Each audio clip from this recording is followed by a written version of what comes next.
Willkommen zu Frequent Traveler TV, heute wieder mit einer frisch gepressten Sendung. Themen, die ich für euch frisch gepresst habe, sind zum Beispiel, Lufthansa will jetzt starten mit Alitalia, ITA, egal wie die Bude heißt.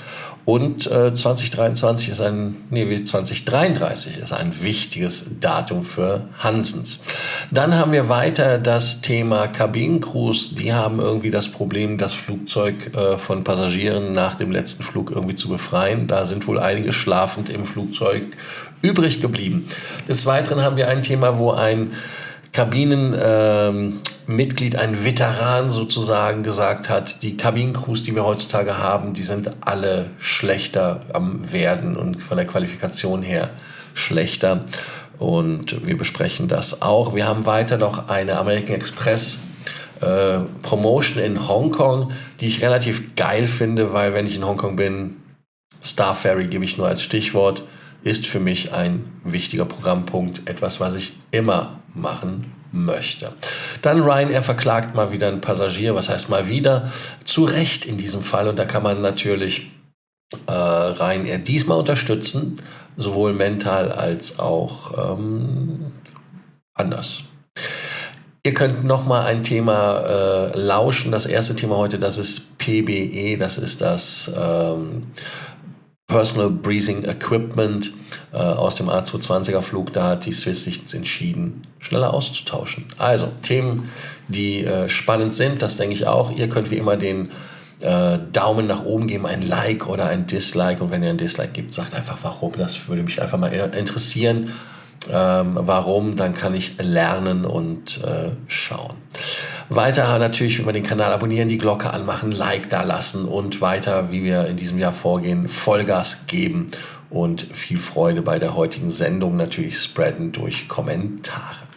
Das erste Thema, was wir haben, ist ein trauriges Thema. Das ist ja das Thema, wo ein Flieger in Graz, ich wollte schon Genf sagen, weiß gar nicht warum, Hauptsache mit G anscheinend, notlanden musste, weil dort eine Getriebewelle gebrochen ist im Flieger. Und die Schutzausrüstung wird jetzt in den A220ern schneller ausgetauscht als gedacht. Denn bei den 220ern hatte man das nicht gemacht. Und nach dem tragischen Vorfall in Graz hat man da wohl eine Kehrtwende, Gott sei Dank, gemacht bei der Swiss. Denn die Stimmung bei der Swiss ist natürlich nicht gut, denn wenn man einen Kollegen, Kollegin verliert, ist das so das Schlimmste und Traumatischste, was man miterleben kann. Und man muss halt auch zwei Fragen bei der Swiss sich gefallen lassen, muss man ehrlicherweise sagen. Einmal natürlich, warum das Triebwerk versagt hat, und das ist halt ganz, ganz wichtig, dass man das klärt. Gott sei Dank scheint es aber wirklich so zu sein, dass es eine Ausnahme ist. Und die zweite Frage ist natürlich auch ein Problem.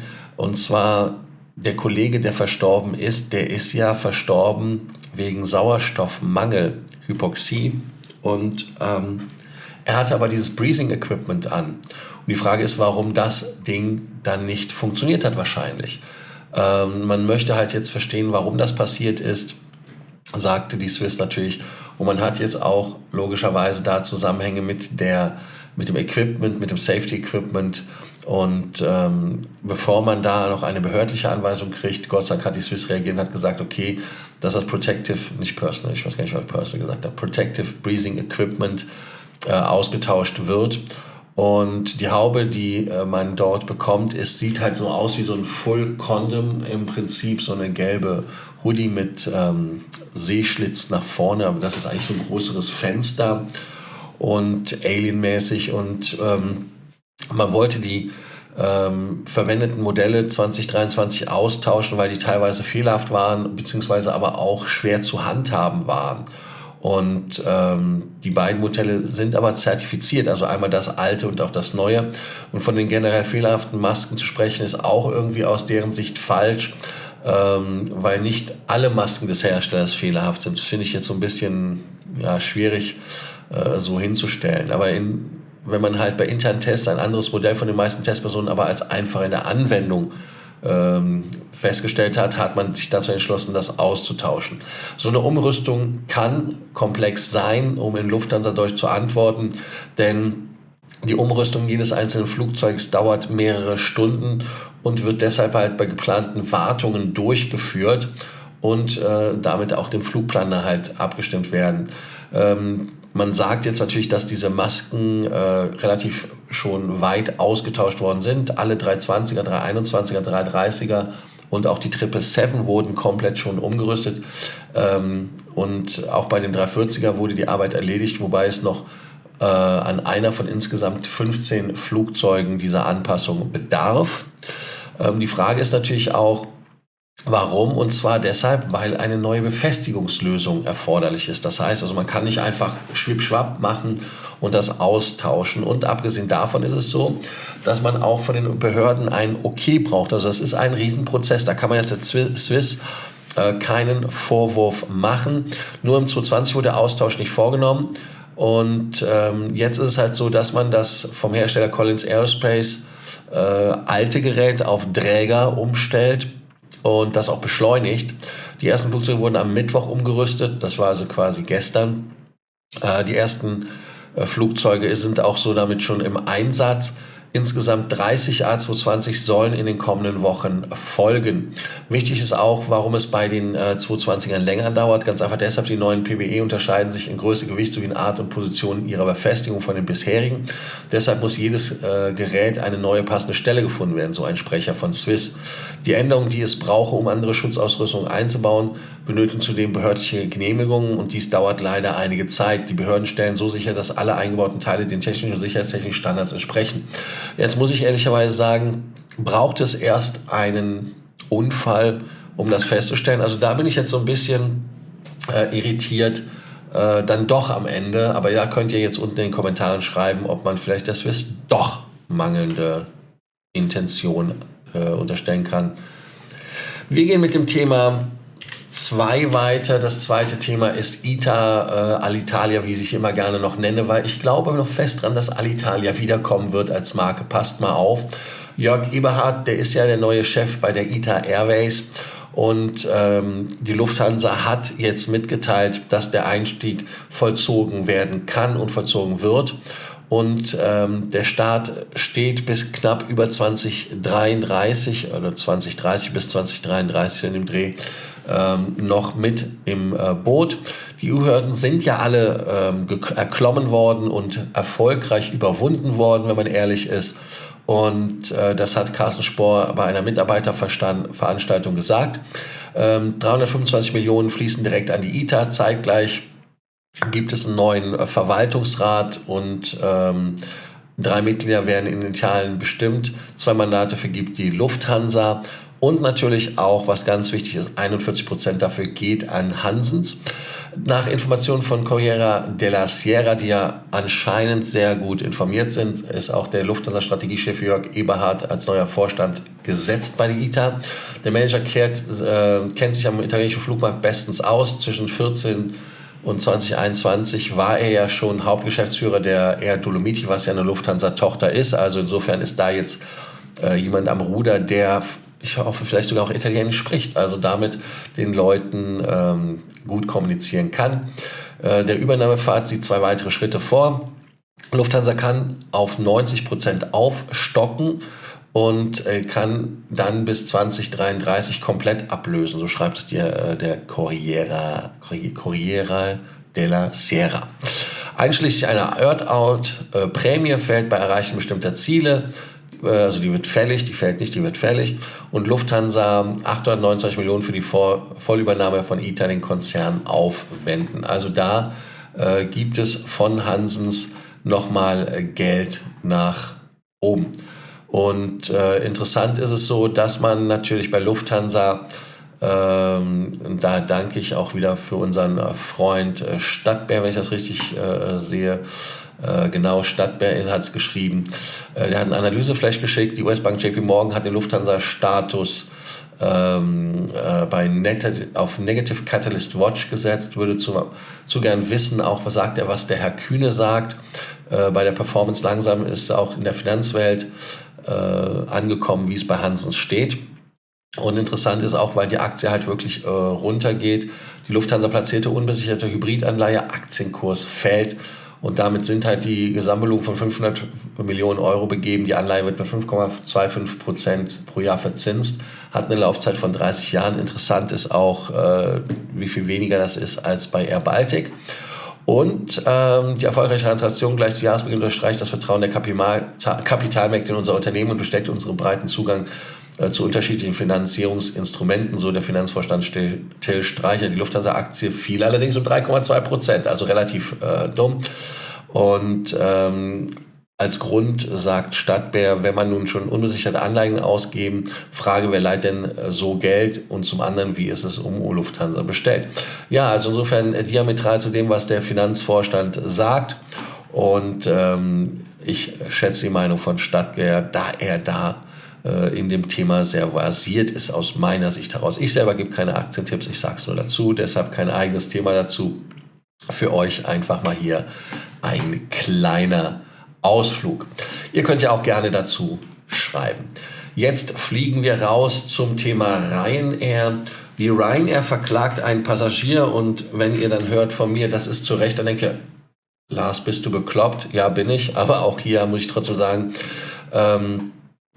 hat Ryanair recht, denn ein Passagier flippt aus, macht Stress, macht Randale, macht Bambule, egal wie man das nennt, und zwingt die Crew zu einer Zwischenlandung.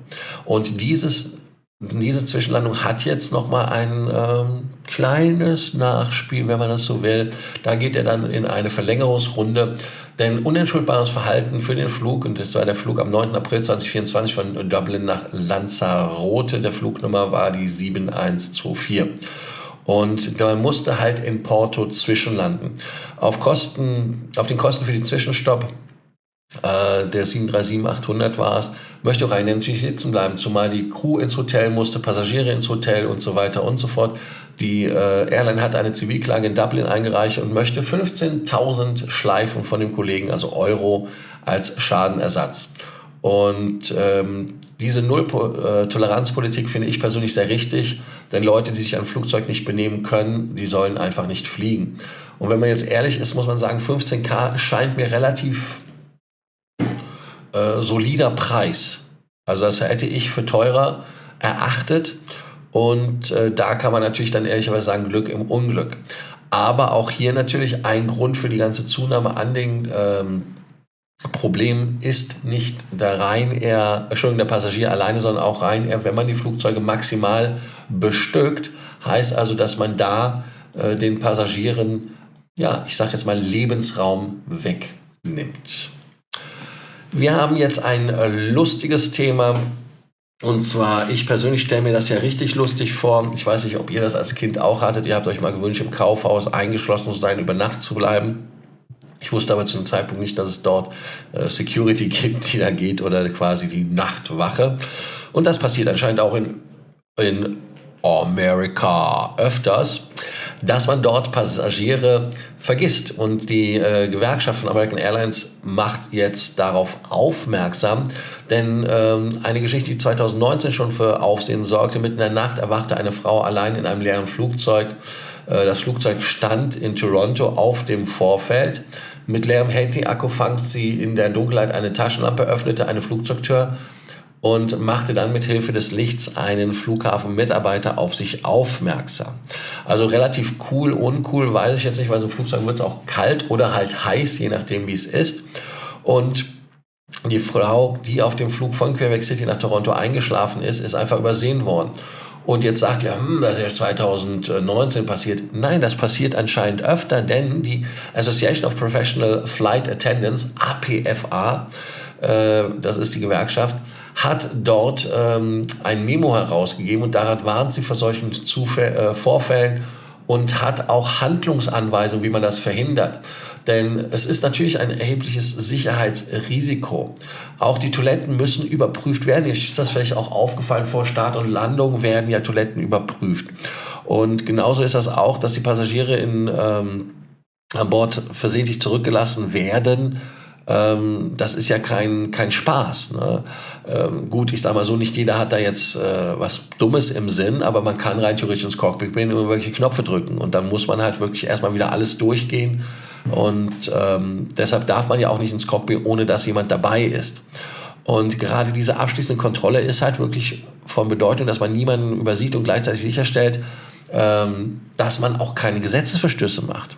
Denn die Federal Aviation Regulation, und wir haben ja sowas auch im Vergleich in Deutschland, ist es so, dass das Regelwerk gilt und dass er auch Strafen mit sich zieht. Und jetzt sagt man, naja gut, die Kabine ist ja in unter den Crews aufgeteilt, Door Number 2L und so weiter und so fort, fancy wie es sich anhört. Nein, es ist die ganze Crew, die dann am Popo ist, und sondern die ganze Crew muss einbezogen werden. Heißt also, der Purser und so weiter muss eine Kontrolle durchführen, dass niemand zurückgelassen wird. Wichtig ist auch nochmal, wenn wir uns da von Sully die Landung im Hudson vor Augen führen, der hat ja auch dort das so gemacht, dass er nochmal die Maschine abgelatscht ist und auch andere, obwohl die Bude brannte oder ab am Saufen ist oder egal wie. Also insofern sollte man das dann auch können, wenn das Flugzeug quasi nach Dienstschluss oder kurz vor Dienstschluss am Boden ist und keine Gefahr ist. Aber interessant ist es halt wirklich, dass es dort diese Vorfälle gibt in Kanada, und ich bin mal gespannt, was da passiert, wer halt das Flugzeug als letztes benutzt. Mir ist auch, glaube ich, bei Lufthansa ist es auch so, dass wenn das Flugzeug verlässt, da wird ja auch noch versiegelt. Ich weiß nicht, wie es bei anderen Fluggesellschaften ist. Ihr könnt da schreiben, was ihr davon haltet, was ihr davon denkt. Wir gehen auf ein Thema auch, was interessant ist. Das hatte ich auch mit Leuten im Call, auch wenn ihr unter dieser Rufnummer mich anruft, bitte nicht, aber WhatsApp-Nachrichten schicken, dann können wir einen Call vereinbaren. Die haben gesagt, dass die Qualität der Flugbegleiterinnen und Flugbegleiter absackend ist oder, ich wollte es gerade wertneutral formulieren, bescheiden ist. Und so ist es so, dass man natürlich viele Leute hat, die halt vielleicht nicht den Service-Spirit haben oder auch Leute haben, die irgendwie das Gefühl haben, dass das irgendwie eine coole Geschichte ist, aber der Flug stört, Hauptsache ich habe Layover. Und jetzt ist auch von United Airlines ein Veteran aus der Kabine laut geworden, hat gesagt, ja, dass man dort, als man aus der Pandemie herausgekommen ist, wieder Leute eingestellt hat, die man eigentlich hätte besser nicht einstellen sollen.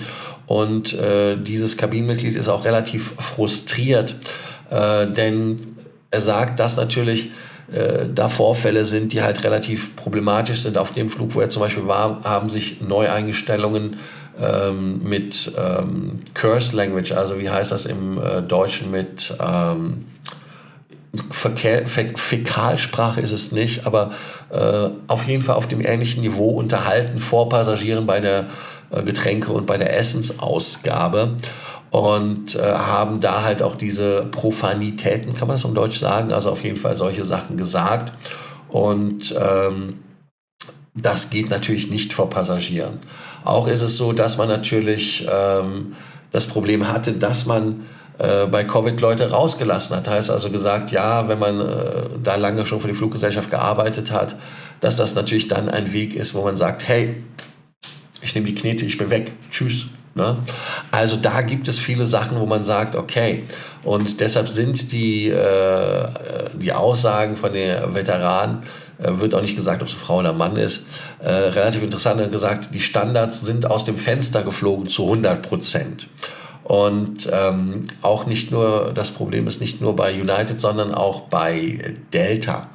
Heißt also, andere Fluggesellschaften haben das Problem. Es gibt dann auch nochmal so ein interessantes Zitat von einer, wenn man $70 pro Stunde bezahlt bekommt, um einfach nur Getränke rauszugeben mit einem Lächeln, das ist effing easy work. Und das ist natürlich das Problem, dass diese dann mit diesem Gedankengang nichts anderes machen als die Leute, die ehrlich arbeiten, die wirklich auch uns die Freude aufs Gesicht zaubern oder aber auch das, was die Fluggesellschaft ausmacht, nach außen tragen, dort unterminieren und da auch für Probleme sorgen. Wichtig ist auch, dass man natürlich sagt, dass diese Standards, die halt nach unten gehen, vielleicht auch bei uns in Deutschland sind, ich weiß es nicht. Also ihr könnt ja mal gucken, ob das ein Problem ist. Denn weltweit, wenn man sich das anguckt, ist es so, dass viele Fluggesellschaften Leute händeringend gesucht haben. Das ist in allen Branchen so gewesen. Und da sind halt Leute in Flugzeuge gekommen. Wenn man da halt guckt, dass man jetzt auch Online-Passagiere findet, die sich über Qatar, Emirates, Etihad und so weiter aufregen, wo es vorher solche Sachen gar nicht gab. Und das muss man natürlich der Ehrlichkeit halber sagen. Es tut mir leid, dass ich es gesagt habe. Ich habe hier einen gehabt, der hat sich darüber beschwert, dass ich das sage. Aber nichtsdestotrotz ist es so, dass das auch dann ein Zeichen von einem Verfall, aber auch von den Leuten, die an Bord kommen, dass da das Potenzial nicht mehr so toll ist wie früher. Und ich bin mal gespannt, inwieweit die Fluggesellschaften da nicht auch endlich mal mit echten Gehältern gegensteuern müssen und da das Problem auch angehen müssen, dass die Passagiere halt auch adäquat behandelt werden. Man kann jetzt, wenn man die ersten Kommentare in dem Beitrag, zum Beispiel hier der Matthäus Masczynski hat das geschrieben in seinem Blog Paddle Your Own Canoe. Und da gab es schon die ersten Antworten, ja, warum müssen Leute qualifiziert sein, die machen ja nichts anderes als bei McDonald's oder sonst wo Essen ausgeben, Müll einsammeln und so weiter. Also auch nach 6 Wochen kann man den Job machen, weiß ich alles, aber ich finde das jetzt ein bisschen schwierig, das so zu framen und zu sagen. Also ich bin mal gespannt und es kann natürlich auch mit zusammenhängen, wenn man seinen Talentpool broadened, wie einer geschrieben hat, also die Leute, die man nimmt, einfach großzügiger auslegt und die Regeln runter macht. Ich bin mal gespannt. Einer schreibt auch, dass das eine 100% Diversity, Equity und Inclusion Geschichte ist, dass man halt Leute reinholt. Ich kann es selber nicht beurteilen. Ich bin mal gespannt, was da ist. Aber jemand schreibt auch, dass das Gleiche überall das Problem ist. Heißt, eine komplette Generation von Erwachsenen mit 0% Haftung oder beziehungsweise Arbeitsethik, das ist natürlich ein Problem. Ich bin mal gespannt, was ihr dazu sagt. Dazu habe ich auch eine Frage gehabt. Wie seht ihr das? Hat die Qualität der Kabinencrews abgenommen? Ist das so? Ist das etwas, was ihr beobachtet habt oder nicht? Wenn ihr Beispiele habt, schreibt es. Die zweite Frage hatte ich vergessen. Das war vom ersten Thema. Lufthansa, Alitalia, ITA Einsatz, Abenteuer habe ich geschrieben. ITA, Alitalia, Abenteuer, Lufthansa geht los. Wie seht ihr das? Also hier ist eure Meinung wichtig. Das letzte Thema, was wir haben, ist ein Thema, was für alle American Express-Inhaber interessant ist. Also nicht nur, wenn ihr eine Karte in USA habt, sondern auch in Deutschland und so weiter.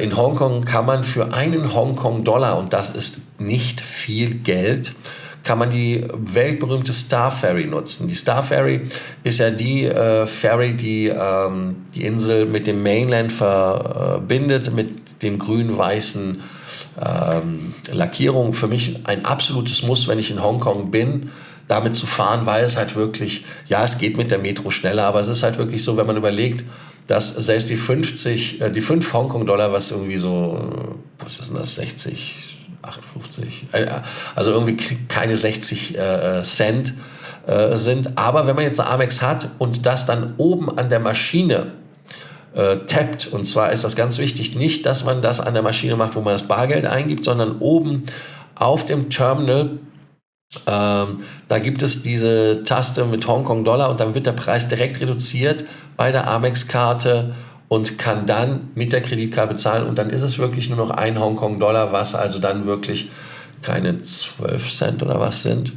Und das ist halt so. Gott sei Dank hat man sich damals nicht durchgesetzt, dass die Star Ferry die ist Gott sei Dank nicht eingestellt worden, weil für mich gibt es nichts Klassischeres und Ikonischeres, als in Hongkong die Star Ferry zu benutzen. Die 10 Minuten sind halt für mich immer auch so ein bisschen besinnlich. Ist auch ein Weg, sich die Skyline anzugucken. Ihr könnt selber nochmal sagen, was ihr davon haltet. By the way, die Aktion gilt für das ganze Jahr 2025 und ich muss wieder nach Hongkong. Hongkong ist leider geil. Ich will nach Hongkong. Also, da geht was los. Aber natürlich, ihr könnt natürlich auch die Octopus-Card nehmen, aber da müssen wir ehrlich sein, wer so viel Geld sparen kann, gut, 60 Cent, 12 Cent, Das ist jetzt nicht so der Unterschied, daran soll es nicht liegen, aber es ist halt schon eine coole Sache, eine coole Aktion. Und Star Ferry, die Gem von Hongkong. Also, machen. Wir sind jetzt am Ende der Sendung und das Ende der Sendung ist natürlich auch erreicht, wenn wir jetzt wieder die Frage des Tages wiederholen. Ich muss mal gerade aufschreiben, ich habe die Minutenzeit. Die erste Frage ist natürlich, das Alitalia-Abenteuer der Lufthansa ist gestartet oder wird starten am Montag. Findet ihr das okay? Wie findet ihr es? Was denkt ihr darüber? Oder ist das etwas, wo ihr sagt, oh Gott, quasi Unternehmen Barbarossa oder sowas, wer sich mit dem Zweiten Weltkrieg auskennt? Und dann als nächstes Thema natürlich wie immer die Frage, hat die Qualität der Kabinencrews abgenommen? Da bin ich auf eure Antworten gespannt, was ihr dazu denkt, was ihr davon haltet. Und ich freue mich, wenn wir uns morgen wieder sehen in Alter und in Frische. Und ich werde jetzt was trinken, was essen und das Video bearbeiten. Und es wird hier wieder zappenduster und es schneit. Also bis dann. Und letztlich ist das der blaue Bildschirm, der hier quasi so reflektiert. Danke, bis morgen. Ciao, ciao bei Fragen. Hier, ach nee, andere Hand. Da. Also bis dann. Ciao, jetzt bin ich aber raus.